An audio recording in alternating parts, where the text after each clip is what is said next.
if a particular area is brought under the 5th schedule of the Constitution of India, which one of the following statements best reflects the consequences of it? So in this context, we will see it is talking about the 5th schedule. So if we see the options, this would prevent the transfer of land of tribal people to non-tribal people. This would create a local self-government body in that area. This would convert that area into union territory. The state having such areas would be declared as the special category state. So in this context, let's have a brief background. So initially we have the different schedules. Among them, the most important ones with regarding to tribes are 5th as well as that of 6th schedules. So whereas this 5th schedule includes the administration and the control of all those scheduled areas as well as that of scheduled tribes, and also here it includes the 5th schedule includes all the scheduled areas and scheduled tribes of different states except 4 states, which includes the Assam, Meghalaya, Mizoram and Tripura.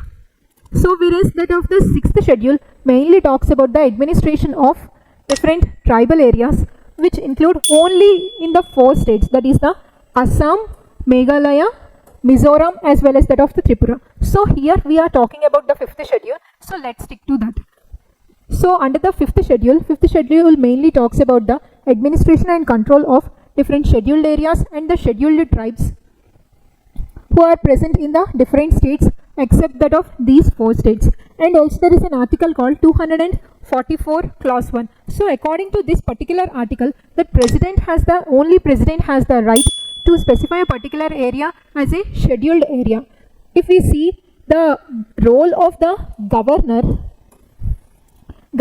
with the advice of Tribal Advisory Council can make regulations in these scheduled areas for their protection, which includes to prevent the alienization of tribal lands. That means to prevent the transferring of tribal land to that of private people, and also in order to maintain the different protective regulations in these scheduled areas. So in this context, the president has an important role as well as that of the governor also has an important role. The role of the president is he is the only person to declare a particular area as a scheduled area, whereas the governor will deal about the different protective regulations of these areas. So in this context, we will see about the 5th schedule. It is talking about this would prevent the transfer of land of tribal people to non-tribal people. This is a correct statement.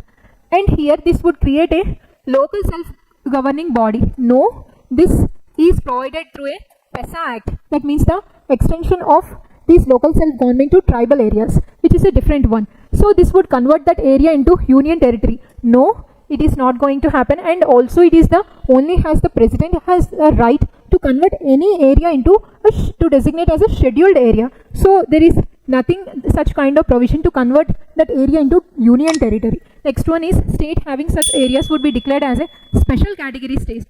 This special category status will be given to those kinds of states who are depriving economically and based on different categories. So it is also not one, and this provision of special category status will be given to states will be taken by only Government of India, and it is provided to that of a particular state, not to the scheduled areas. So in this context, the first one is the right, that means which mainly talks about the regulations, that means the governor's regulations to protect the tribal lands, that is to prevent the transfer of land of tribal people to the non-tribal people. So A is the correct statement.